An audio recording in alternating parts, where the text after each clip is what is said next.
Hello, and with the new patch, we got ourselves new 2 divisions to play with in Steel Division Beta. The first one being the 2nd Infantry Division for the Americans, and the 17th SS-Panzer Grenadier Division for the Germans. And this video aims to cover some of the new units inside both these divisions. It's not a complete deck overview, we're just taking a look at some of the new toys that we get to play with. So let's get started and take a look at the 2nd Infantry. And the first division being the 2nd Infantry Division, which of course is an infantry division. They're rather well rounded in terms of slots. You do get quite a lot more infantry slots, of course, and you get quite a bit of artillery, AT, and support. In terms of points, you get 75 in A phase, 150 for B phase, and C phase 135. So you're pretty decent A phase. B phase is where you really kick into gear, and you can kind of ride off the rest of the match in C. For Recon, it's nothing really too fancy. You got the Ranger Marauders, which is a 3-man Recon squad with a bazooka, and amazingly they can carry 8 rockets with it. And in terms of transports, you can get a 2-man Recon squad that get an M20 support vehicle, which is pretty solid with 3 frontal armor. And for being an infantry division, we got a lot of infantry choices, such as this Ranger leader with a high explosive satchels, a Ranger support squad with a lot of machine guns, a very big American rifle squad which is very well rounded, a highly vetted Ranger assault squad with a flamethrower, and in B phase you can get yourself an M250 cal machine gun squad. The only 2 notable infantry transports that you can really get is this Dunk W, which is a rather large amphibious truck, and a General Motor Carriage HMG truck, which is just a truck with a machine gun. Being an infantry division, you don't have too many tank options. You can get this M4A1 amphibious tank during A phase, which is pretty standard apart from the fact that it can go on the water. And in C phase, you can get the Rhino M4, which is pretty much a budget jumbo. The 2 support tab vehicles that we get access to are very rare looking. We got the C30 Hmc, which has a 75mm howitzer, which is mainly used for infantry support, but you can use it to knock out light vehicles as well. And this amphibious M7 Priest, as you can notice by the giant air exhaust funnels on the back, it can't be used as a proper artillery piece, it can only shoot directly at enemy targets.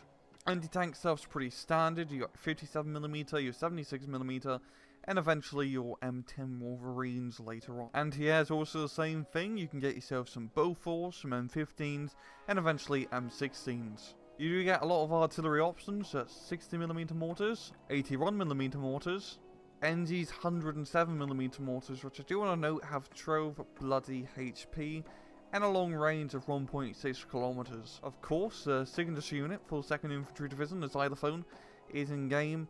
It's essentially a Sherman Calliope, but with only the Calliope bit on the truck and no Sherman. You can also get these proper howitzers, and you can get a ton of them during C phase, 6 of them per car to be exact. And airplanes, it's a rather standard affair. You can get some P-47 Thunderbolts as your interceptors, and some heavy bomber versions of the P-38. The 17th Panzer SS is a mechanized division with, once again, a lot of infantry slots. You get quite a bit of anti-tank, artillery, and support slots as well. And it's rather the same thing in terms of points. You get 75 points in A phase, B phase 125, and C phase 130. So your B phase is slightly better, but your C phase is just slightly worse, but still rather the same. Recon is really the same song and dance as most German divisions. One notable unit is this SPW-221, which is a slight vehicle with a pretty decent cannon, good for knocking out other light vehicles. For infantry, we got these Panzer Grenadier Furies with smoke grenades, its 5-man stormtrooper squad with PPSHs, AT weapons, and smoke grenades. Your mainline infantry is going to be Panzer Grenadiers, which have 2 machine guns, and eventually you end up getting your Pioneers and Sturm Pioneers. The only noticeable vehicle that you can get is this amphibious Kugelwagen, essentially. For tanks, well, really it's more of a tank destroyer tab. We do got this special Snowflake Stug-3 F8. You can only get 1 during the A phase, and it's at 2 stars. And it's honestly a pretty solid unit. And eventually you end up getting Stug-4s during the B and C phase, which is a slightly up-armored Stug-3, but it still has the same gun. Support rise, you can get this 232 command vehicle, a whopping 150mm direct fire howitzer, and a Grenadier. For anti-tank, you got your standard 50mm and 75mm AT guns. You have this mortar-free M, which is very lightly armoured, but has a alright cannon. But the big thing, and literal big thing, is the Pak 43, and as you can see, it is 22 AP power. It's a rather hard unit to hide. Anti-air's pretty standard. You got a lot of different types of small caliber AA weapons.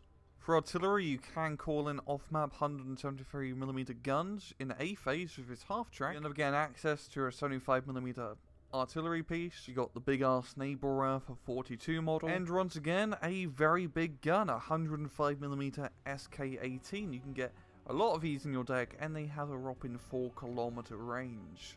For planes, you got access to quite a few Stuka dive bombers, a Focke-Wulf interceptor. As well, there is a Ju-87 version with anti-tank guns, good for knocking out light and medium armor, and to top it off, a Ju-88S, but this time, instead of having 2 big bombs, it's got 14 small bombs, which is better for knocking out lighter targets. And those are essentially all the new interesting units that I want to cover with these 2 new divisions. Of course, we didn't get to cover everything, but we'd be here all day. And yeah, that's pretty much it. I hope you guys enjoyed the video. And as usual, please just take it easy.